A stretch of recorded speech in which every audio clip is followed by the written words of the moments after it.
कैसे हैं सभी मेरे प्यारे विद्यार्थियों। और हम लोगों ने लूसेंट को आधार बनाकर क्लासेस चालू की थी और इसी के आधार पर मैं आप लोगों के लिए हिस्ट्री के बाद पॉलिटी और फिर ज्योग्राफी की क्लासेस लेकर आऊँगा। इसमें हम लाइन बाय लाइन लूसेंट का अध्ययन करेंगे। इसलिए आज हम लोग राज्य व्यवस्था यानी कि पॉलिटी को प्रारंभ करने वाले हैं। इसलिए आप सभी लोग अपनी लूसेंट निकाल लीजिए और एक एक लाइन इसको हम लोग करना चालू करते हैं। चलिए, सबसे पहले भारत के संविधान को पढ़ने से पहले ये जानना जरूरी है कि भारत का इतिहास जो अंग्रेजों के समय लिखा गया था उसका स्ट्रक्चर उनके द्वारा बनाए गए एक्ट पर आधारित था। यानी कि पॉलिटी में जो सबसे इंपॉर्टेंट होता है वो है पहला चैप्टर, जिसमें कि ब्रिटिश एम्पायर के द्वारा जो समय समय पर जो अधिनियम पारित किए गए, जो एक्ट पारित किए गए, उन एक्ट के द्वारा भारत में कैसी कानून व्यवस्था स्थापित की गई। राज्य व्यवस्था बेसिकली भारत के कानून व्यवस्था को समझने का एक माध्यम है, जिसके द्वारा हम ये समझ पाते हैं कि भारत का शासन कैसे चलाया जाता है। यानी राष्ट्रपति कैसे कार्य करता है, प्रधानमंत्री कैसे कार्य करता है, न्यायालय अपना किस प्रकार से कार्य करता है और इस तरीके से संसद किस तरीके से कानून पारित करती है। तो इन सभी को हम अध्ययन करेंगे, एक एक लाइन एक एक वर्ड को हम लोग देखेंगे। तो इसके लिए सबसे पहले जरूरी है कि ब्रिटिश एम्पायर के समय जो एक्ट पारित किए गए थे वो एक्ट क्या क्या है। चलिए, तो हम लोग इसको चालू करते हैं ज़्यादा समय ना निकालते हुए। भारतीय संविधान के विकास का अगर ये इतिहास है, संक्षिप्त इतिहास पूछा जाए तो संक्षिप्त इतिहास क्या है, इस पर हम लोग बात करेंगे। देखिए, लूसेंट को अगर आधार बनाएंगे तो चीज़ें बहुत आसान हो जाती हैं पढ़ने के लिए, क्योंकि विद्यार्थी जो हैं वो लूसेंट को पढ़ते हैं। देखिए, सबसे पहले 1757 में भारत में एक बंगाल में युद्ध लड़ा गया था जिसको कहा गया था बैटल ऑफ प्लासी। 1757 में बैटल ऑफ प्लासी का युद्ध हुआ और बैटल ऑफ प्लासी का जो युद्ध लड़ा गया था बेसिकली वो अंग्रेजों में क्लाइव और सिराजुद्दौला के बीच लड़ा गया। इसको हम बाद में देखेंगे इस युद्ध को, क्योंकि युद्ध हम नहीं पढ़ रहे हैं, हम इतिहास जो है वो संविधान का पढ़ रहे हैं। तो 1757 में प्लासी की लड़ाई और 1764 में बैटल ऑफ बक्सर लड़ा गया। बैटल ऑफ बक्सर इसलिए इंपॉर्टेंट है क्योंकि बैटल ऑफ बक्सर में मीर कासिम को अंग्रेजों ने पराजित कर दिया और जब बक्सर के युद्ध में अंग्रेजों ने पराजित कर दिया मीर कासिम को, तो इसके बाद पूरे बंगाल, बिहार, उड़ीसा इन तीनों पर अधिकार हो गया अंग्रेजों का। और मुगल बादशाह ने इलाहाबाद की संधि के द्वारा बंगाल, बिहार, उड़ीसा की दीवानी अंग्रेजों को दे दी और इस तरह बक्सर के युद्ध के जीत लेने के बाद अंग्रेजों ने अपना शासन स्थापित किया और उन्होंने अपना पहला शासन जो है युद्ध जीतने के बाद बंगाल में ब्रिटिश की ईस्ट इंडिया कंपनी के साथ शासन करने का शिकंजा मजबूत किया गया। यानी किस युद्ध के बाद भारत में ब्रिटिश सरकार का कानून चालू होगा, तो बक्सर के युद्ध के बाद चालू होगा। अब ईस्ट इंडिया कंपनी क्यों? क्योंकि अगर हम ये देखते हैं कि जीरो लाइन लंदन के ग्रीनविच से होकर गुजरती है तो उसके इस तरफ को वेस्ट और इस तरफ को ईस्ट कहा जाता है और इंडिया जो है वो यहाँ पर स्थित है। और अगर इंडिया यहाँ पर स्थित है तो इंडिया जो है वो लंदन के ईस्ट में है। इसलिए यहाँ पर व्यापार करने के लिए जो कंपनी बनाई गई उस कंपनी को कहा गया ईस्ट इंडिया कंपनी, क्योंकि ईस्ट में इंडिया कंपनी बनाया गया। इसी शासन को अपने अनुकूल बनाए रखने के लिए अंग्रेजों ने समय समय पर कई एक्ट पारित किए, क्योंकि वो कानून व्यवस्था बना रहे हैं और कानून व्यवस्था बना रहे हैं यानी कि उन्हें एक्ट पारित करने होंगे जिससे कि उनका कानून मजबूती के साथ चलाया जा सके। और इसके लिए कानून बनाए गए और भारतीय संविधान के विकास की एक नई सीढ़ी पैदा की गई इस समय। अब कौन कौन से वो एक्ट पारित किए गए हैं? पहला एक्ट 1773 का रेगुलेटिंग एक्ट लाया गया।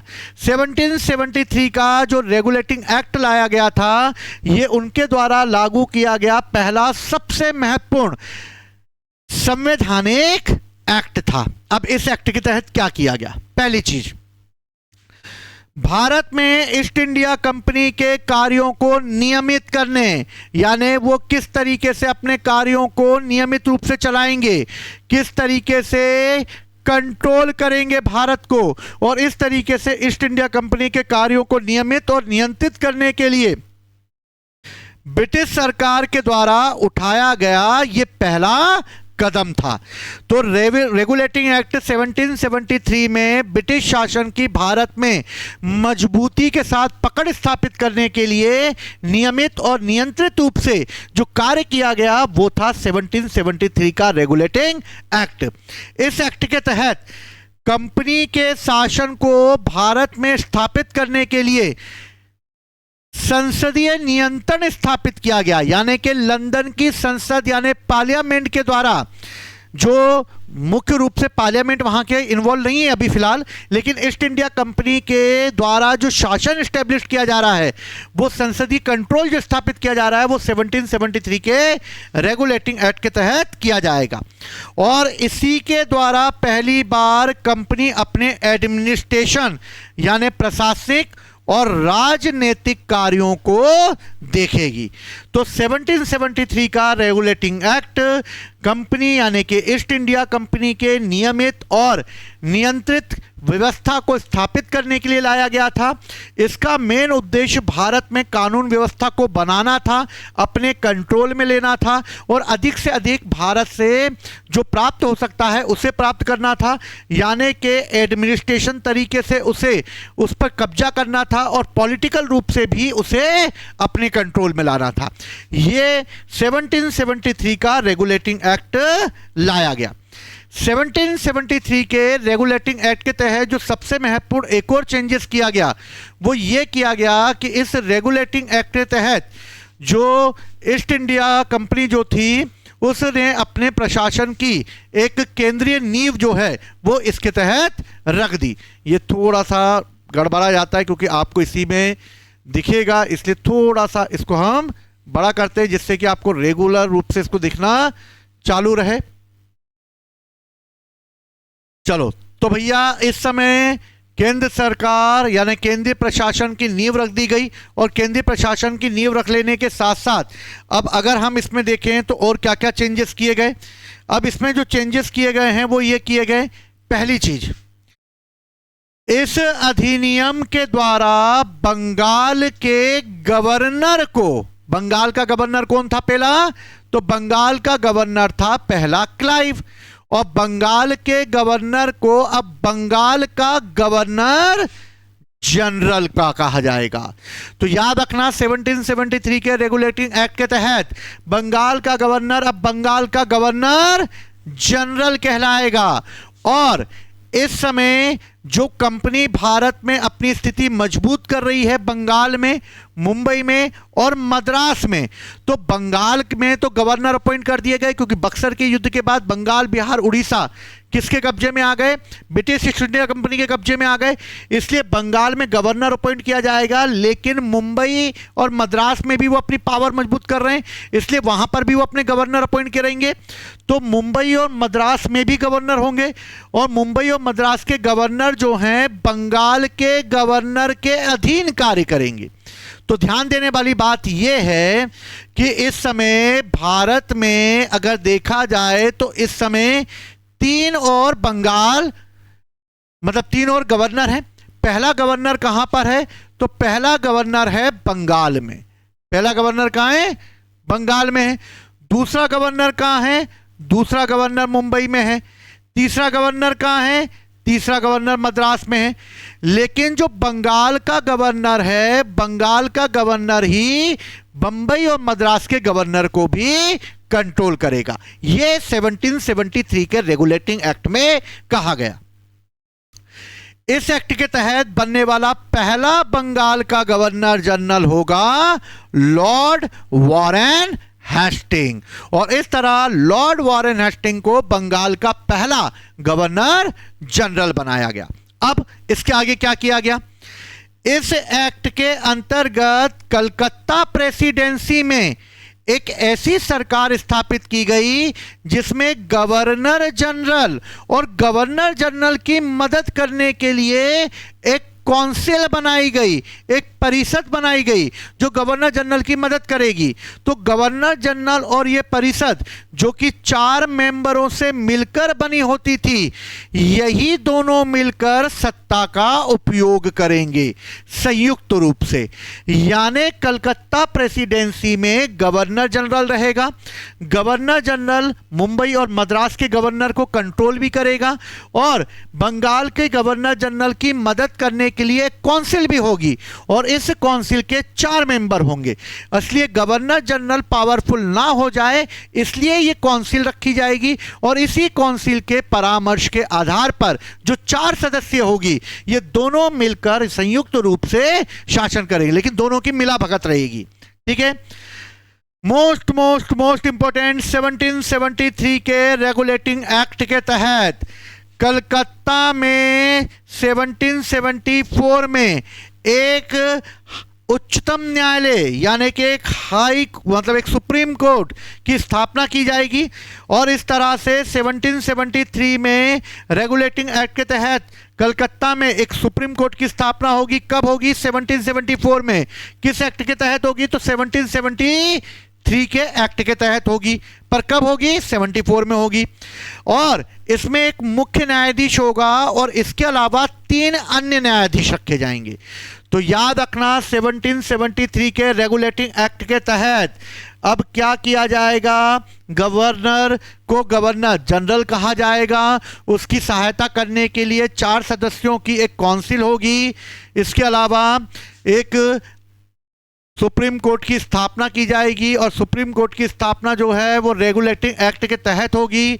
और रेगुलेटिंग एक्ट के तहत जो किया जाएगा वो ये कि इस समय जो सुप्रीम कोर्ट बनाया जाएगा उस सुप्रीम कोर्ट में मुख्य रूप से एक न्यायाधीश और 3 अन्य न्यायाधीश होंगे। तो 3 न्यायाधीश कौन से होंगे? तो सबसे पहले सर एलिजाह इम्पे को पहला जो है सुप्रीम कोर्ट का न्यायाधीश बनाया गया। तो पहले चीफ जस्टिस कौन बनाए गए? एलिजा एम्पे बनाए गए कलकत्ता में जो 1773 का रेगुलेटिंग एक्ट आएगा। और 3 अन्य न्यायाधीश बनाए गए। तो पहला मुख्य न्यायाधीश किसको बनाया गया था? तो एलिजा एम्पे को बनाया गया। एम्पे, चैम्बर्स, लिमेस्टर और हाइड, ये 3 अलग से और बनाए गए। तो लिमेस्टर, हाइड और चैम्बर्स ये 3 और न्यायाधीश कलकत्ता के न्यायालय में रखे जाएंगे। ठीक है। अगला जो रेगुलेटिंग एक्ट में किया गया, इसके तहत कंपनी के कर्मचारियों को, जो भी कंपनी के कर्मचारी भारत में रहते हैं, उन्हें निजी व्यापार करने, क्योंकि ये अपना निजी व्यापार भी करते थे, निजी व्यापार करने और भारतीय लोगों से ये गिफ्ट भी लिया करते थे, उपहार भी लिया करते थे और उनका काम कराने के लिए उनसे रिश्वत भी लिया करते थे। तो रेगुलेटिंग एक्ट में कहा गया कि ऐसे कर्मचारियों को अपना निजी व्यापार करने, उपहार लेने और रिश्वत लेने पर पूर्ण रूप से प्रतिबंध लगा दिया गया। अब इन पर जब प्रतिबंध लगा दिया गया तो इन कर्मचारियों को अब वेतन कौन देगा? तो इन कर्मचारियों को वेतन ईस्ट इंडिया कंपनी देगी। आप उपहार और रिश्वत नहीं लेंगे, निजी व्यापार नहीं करेंगे, पूरा व्यापार ईस्ट इंडिया कंपनी करेगी। आप जो कर्मचारी यहां पर निजी व्यापार कर रहे हैं पहले उस पर रोक लगाओ, लोगों से उपहार मत लो, रिश्वत मत लो, हम देंगे आपको वेतन, जबरदस्ती का आप या नाटक नोटंकी मत करो यहां पर बैठ के। ठीक है। अगला, इस अधिनियम के द्वारा ब्रिटिश सरकार को बोर्ड ऑफ डायरेक्टर्स यानी बोर्ड ऑफ डायरेक्टर के माध्यम से कंपनी को नियंत्रण में लाया जाएगा। क्योंकि कंपनी को नियंत्रण में इसलिए क्योंकि कंपनी चल रही है गवर्नर जनरल और उनके द्वारा बनाई गई 4 सदस्यों की काउंसिल से, लेकिन दे दनादन भ्रष्टाचार कर रहे हैं ये लोग। तो बोर्ड ऑफ डायरेक्टर आएंगे, बोले ओ भैया भ्रष्टाचार नहीं करना, समझ गए बात को? तो बोर्ड ऑफ कंट्रोल इनको कंट्रोल करेगी, डायरेक्टर। इसे भारत में रेवेन्यू कलेक्ट करने, नागरिकों और सैन्य मामलों की जानकारी रखने और ब्रिटिश सरकार को देना आवश्यक कर दिया गया। यानी बोर्ड ऑफ डायरेक्टर जो हैं भारत में रेवेन्यू, नागरिक और सैन्य मामलों की जानकारी ब्रिटिश सरकार को देना अनिवार्य होगा और इस तरह ब्रिटिश सरकार यानी लंदन में बोर्ड ऑफ कंट्रोल इसकी जानकारी भेजेगा कि भैया क्या कर रही है ईस्ट इंडिया कंपनी यहां पर, तो उसकी पूरी जानकारी बोर्ड ऑफ डायरेक्टर के द्वारा लंदन में भेजी जाएगी। ठीक है, समझ में आई बात? तो ऐसे ही निकल लेंगे वैसे व्यापार। जानकारी पहुंचाओ तुम भैया, क्या रायता फैला रहे हो यहां पर, हमें भी लंदन में पता होना चाहिए, वरना पता लगे तुम बेटा बैंड बजा दो हमारी यहीं पर। ठीक है, चलो अगला एक्ट। तो भैया 1773 के रेगुलेटिंग एक्ट के तहत 3 पॉइंट याद रखना। गवर्नर को गवर्नर जनरल कहा जाएगा। 1774 में सुप्रीम कोर्ट की स्थापना कलकत्ता में होगी। एलिजा इम्पे इसके पहले न्यायाधीश बनाए जाएंगे। बोर्ड ऑफ डायरेक्टर इसे कंट्रोल करेगी और 4 सदस्यों की एक काउंसिल बनाई जाएगी जो गवर्नर जनरल के सलाह देने का काम करेगी। मुंबई और मद्रास के गवर्नर बंगाल के गवर्नर जनरल के अधीन कार्य करेंगे। क्लियर? चलो अब है 1793 का चार्टर एक्ट। 1793 के चार्टर एक्ट के तहत क्या होगा? इसके तहत एक कंट्रोल बोर्ड जो बनाया गया था, ठीक है, तो कंट्रोल बोर्ड के सदस्यों और कर्मचारियों के जो वेतन हैं वो भारत से दिए जाएंगे। तो भैया 1793 के चार्टर एक्ट के तहत बेसिकली अगर ये देखा जाए तो ये कॉर्नवालिस को प्रसन्न करने के लिए भी लाया जाएगा, लेकिन अगर देखा जाए तो इस समय भारतीय राजस्व में से मतलब कॉर्नवालिस को भी इसमें इन्वॉल्व किया जाएगा। ठीक है, तो भारतीय राजस्व में देने की व्यवस्था की गई। तो याद रखना वेतन भारतीय रेवेन्यू से दिया जाएगा 1793 के चार्टर एक्ट के तहत। इसके पहले एक और आ चुका था 1786, यह भी कॉर्नवालिस को खुश करने के लिए लाया गया था। अगला है 1873 का चार्टर एक्ट। 1873 के चार्टर एक्ट के तहत क्या किया जाएगा? मोस्ट इंपॉर्टेंट है, याद रखना ये 1813 का चार्टर एक्ट।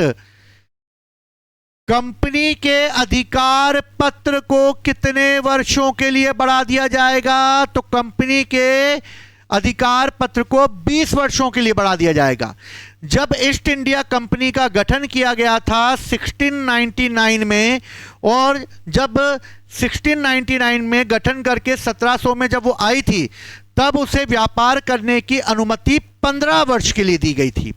ठीक है, और यह समय सीमा आगे चलकर बढ़ाई जाती रही, लेकिन 1833 में व्यापार करने की ईस्ट इंडिया कंपनी की समय सीमा 20 वर्ष के लिए और बढ़ा दी गई। अब ये बढ़ा दी गई, अब 20 वर्षों तक और व्यापार कर सकती थी। 1813 के बाद कब तक? 1833 तक व्यापार कर सकती थी ईस्ट इंडिया कंपनी। लेकिन 1833 के बाद ईस्ट इंडिया कंपनी के व्यापारिक एकाधिकार समाप्त होंगे। कैसे होंगे? देखो, कंपनी के अधिकार पत्र को 20 वर्षों के लिए बढ़ा दिया गया। कंपनी भारत के साथ, देखना बहुत कंफ्यूजन होता है इसमें, कंपनी भारत के साथ व्यापार करने के एकाधिकार छीन लिए गए। यानी कंपनी भारत के साथ व्यापारिक अधिकार नहीं करेगी, वो छीन लिए गए। लेकिन चीन के साथ वो व्यापार कर सकते थे, पूर्वी देशों के साथ व्यापार कर सकते थे, चाय का व्यापार कर सकते थे। चाय और चीनी आ जाता है, चीनी का मतलब वो चीन के साथ है, लोग गलत समझ लेते हैं उसको। चाय और चीनी का नहीं था, चाय का व्यापार चीन के साथ कर सकते थे, ऐसा था। लोग चाय और चीनी समझ लेते हैं। ठीक है, तो चाय के व्यापार के संबंध में 20 वर्षों के लिए यह एकाधिकार प्राप्त हुआ। अब ध्यान दो ये बात, 1813 के चार्टर एक्ट के तहत कंपनी के व्यापारिक अधिकार को 20 वर्षों के लिए बढ़ा दिया गया। सिंपल सी बात, जब 20 वर्षों के लिए बढ़ा दिया गया तो किसके लिए बढ़ा दिया गया?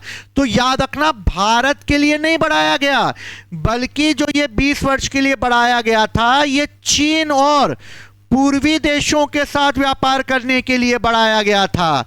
और वो भी किसका? तो वो भी चाय का व्यापार करने के लिए। तो क्वेश्चन आएगा कि कंपनी के व्यापारिक एकाधिकार को कब समाप्त किया गया भारत से, तो इसका आंसर होगा भारत से समाप्त किया गया है कंपनी के व्यापारिक एकाधिकार को 1813 में। पर क्वेश्चन पूछा जाए पूर्ण अधिकार कब समाप्त किया गया, तो पूर्ण अधिकार 1833 में समाप्त किया गया, क्योंकि 1833 में चीन और पूर्वी देशों के साथ भी व्यापारिक एकाधिकार कंपनी के समाप्त कर दिए जाएंगे। Got it my point? समझ में आया बच्चों? ध्यान देना, इसको कच्चे मत रह जाना, पक जाना। समझ गए? फैक्ट को समझ में आया? कुछ सीमाओं के अधीन सभी ब्रिटिश, ठीक है, तो आगे हम लोगों ने इसको 1833 के चार्टर एक्ट को मेरे ख्याल से आप लोग समझ गए होंगे। अगर दिक्कत आए तो कमेंट्स कर सकते हैं आप लोग, पूछ सकते हैं आप लोग, और इस तरीके से इसको हम पूरा कर लेते हैं 1833 के चार्टर एक्ट को। तो भैया 1833 के चार्टर एक्ट में और क्या कहा गया, तो 1833 के चार्टर एक्ट में ये कहा गया कि भैया अब चाय के साथ व्यापार कर सकते थे, लेकिन नागरिकों के लिए भारत के साथ व्यापार खोल दिए गए। किसके लिए खोल दिए गए, तो भैया किसके लिए खोल दिए जाएंगे 1833 के चार्टर एक्ट के तहत व्यापार? किसके लिए? कुछ सीमाओं के अधीन सभी ब्रिटिश, कौन? सभी ब्रिटिश नागरिकों के लिए। यानी अब ईस्ट इंडिया कंपनी अकेला व्यापार नहीं करेगी, बल्कि क्या करेंगे? सभी ब्रिटिश नागरिक, अब ब्रिटिश नागरिक जो हैं वो भारत के साथ व्यापार कर सकेंगे। क्यों कर सकेंगे? क्योंकि लंदन में हो गई है इंडस्ट्रियल रिवॉल्यूशन, औद्योगिक क्रांति हो गई है, और औद्योगिक क्रांति हो जाने की वजह से वहां पर बन गई हैं फैक्ट्रियां, फैक्ट्रियों में बन गया है माल, और माल को चाहिए बाजार, और बाजार मिलेगा भारत में। लेकिन भारत में कौन व्यापार कर रहा है? ईस्ट इंडिया कंपनी कर रही है। अगर ईस्ट इंडिया कंपनी व्यापार कर रही है तो किसी को व्यापार करने देगी नहीं, तो पहले इसको खत्म करना होगा। तो इसको खत्म करेंगे 1833 में। अब ये ईस्ट इंडिया कंपनी चीन के साथ व्यापार कर रही है, पूर्वी देशों के साथ, अब कुछ दिन इसमें करने देगी 20 साल तक, और फिर 1833 में पूरी तरीके से समाप्त कर दिया जाएगा, और ब्रिटिश नागरिकों को भारत के साथ व्यापार करने के लिए खोल दिया जाएगा। कब खोल दिया जाएगा? तो 1833 में ही खोल दिया जाएगा। क्लियर है? चलो, 1833 के पहले ईसाई पादरियों को भारत में आने की आज्ञा नहीं थी। आ सकते थे, लेकिन अनऑफिशियली रूप से आ सकते थे। भारत में आने की आज्ञा नहीं थी। ऐसा नहीं कि कोई आया नहीं, आया, पर अनऑफिशियली। पहली बार 1833 के अधिनियम के तहत ईसाई पादरियों को यह प्रदान किया गया कि वो भारत आ सकते थे, और भारत में आकर भाई साहब घूमना फिरना नहीं, बल्कि ईसाई धर्म का खुलकर प्रचार भी कर सकते थे।